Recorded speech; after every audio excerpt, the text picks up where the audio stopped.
Gostaria de ler algo que faz sempre bem às mulheres ouvir, novamente por Mikhail Ivanov, sobre a proposta que ele fez. Ele disse: proponho que o Estado não gaste mais bilhões e bilhões em hospitais, prisões e tribunais, mas que cuide das mulheres grávidas.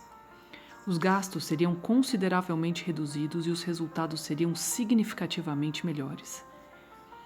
Eu pediria, portanto, ao Estado que disponibilizasse terrenos nas zonas mais bem localizadas e bonitas e que lá construísse edifícios para os quais eu indicaria o estilo e as cores.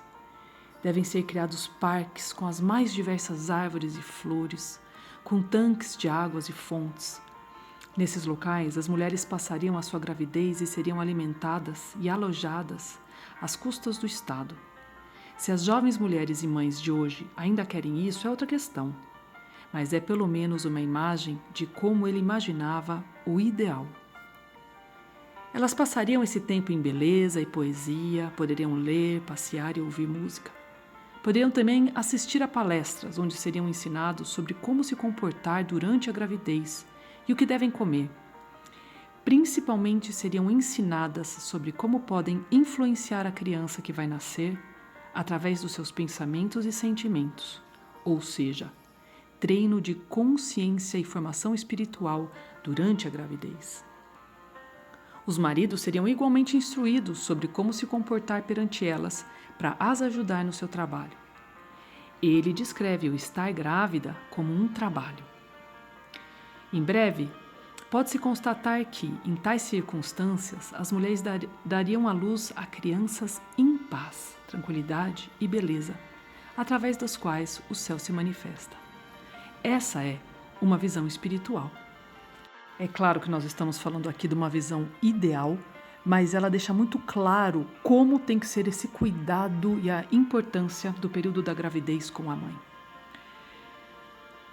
E isso serve apenas para apontar a questão, como lidamos com o fundamento mais importante da nossa sociedade, que eu mencionei antes, a gravidez e a mãe.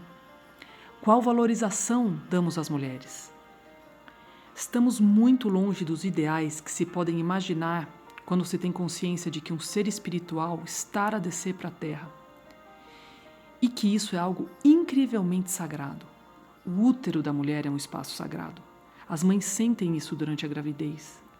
É realmente um espaço sagrado e protegido, muito guardado por entidades espirituais. E a criança abandona esse espaço de proteção, o que significa que, no exterior, temos de lhe dar outro espaço de proteção. Esse é o desafio após a gravidez. E depois vem a educação. E a pergunta é: quem são os primeiros educadores? São sempre os pais e as mães. Hoje em dia, quando se fala sobre isso, e o período normal é de 7 anos, diz-se que os pais não têm competência. Por isso, nos lares onde não se educa, é melhor levá-los para as creches, pois lá existem alguns educadores. E depois tem a exigência de que, idealmente, uma educadora em uma creche deva cuidar de, no máximo, 3 crianças. Então pergunto, se uma mãe tem 3 filhos e os entrega para que outra mulher mais instruída cuide deles, onde está a lógica? Eu preferiria formar a mãe para que ela fosse uma boa educadora, pois ela já tem que educar o resto do tempo. Toda essa política não faz sentido. Negar aos pais a competência mostra apenas que deveríamos formar essa competência ao invés de terceirizar as crianças. Todo esse sistema está doente, gente. Agora, como Ingrid, é só ver as notícias que resultam de uma formação, de uma educação errônea que vai explodir na puberdade. Violência, crianças completamente isoladas, da realidade social. Voltando. Mesmo que a criança fique fora 8 horas ou mais, nas outras 16 ou 10 horas, ela está com os pais. Se eles não sabem educar, onde está a lógica? Esse sistema é muito unilateral, focado não na criança, mas em interesses econômicos e políticos. Essa é a situação política que precisa ser abordada. Rudolf Steiner começou em 1900 a trazer essa ciência espiritual ao mundo, que se manifestou no trabalho biográfico, na pedagogia Waldorf e em toda essa temática dos ritmos da vida, como uma lei da existência. infância, tal como temos as 4 estações. Ele diz que, no primeiríssimo tempo, a esses são precisamente os primeiros 3 anos, o ser humano passa por algo que se pode dizer sem restrições. Quando essas crianças chegam ao mundo, elas fazem simplesmente aquilo que querem. E toda mãe sabe que nunca se pode nem se deve quebrar a vontade de uma criança pequena. Se o adulto for honesto consigo mesmo, tem que admitir que é, em grande grau, impotente perante o que a criança quer. Por quê? Sabemos pela ciência espiritual que nesses primeiros 3 anos, o eu da criança, a alma, ainda não despertou verdadeiramente. Isso acontece após cerca de 2 anos e meio a 3 anos. É o momento que todo pai e mãe vive.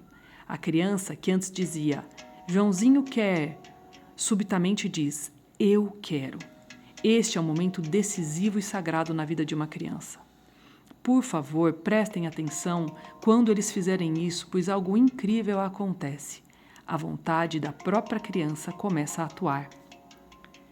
Antes disso, a vontade da alma ainda não atuava verdadeiramente. Era a vontade do mundo espiritual divino e, por isso, essa vontade não pode ser quebrada. Os pais estão absolutamente impotentes perante isso porque a alma, nesses primeiros 3 anos, é guiada por poderosas entidades espirituais. É fundamental que todos os pais saibam quão sagrado é esse tempo. É a alegria de ver o divino a brilhar através da criança. Até os 3 anos, o mundo espiritual está presente e expressa a vontade divina, que sabe exatamente o que é melhor para a criança. A arte da educação nos primeiros anos é aprender a observar o que essa vontade divina diz aos pais. Steiner sempre enfatizou que a educação é uma arte, a arte da educação, die Erziehungskunst. Refira-se ainda que esses 3 anos têm relação com o fato de Cristo ter estado na Terra apenas durante 3 anos. E aqui, gente, agora eu estou falando como Ingrid, ele fala 3 anos de atuação na Terra, tá? Não do nascimento à sua morte. Existe uma ligação espiritual profunda. Após esses 3 anos, as entidades espirituais devem retirar-se da guia da criança, pois essas forças são demasiado poderosas para o corpo aguentar. É então dada a oportunidade à própria alma, ao eu, de assumir a liderança e dizer, eu quero, ich will.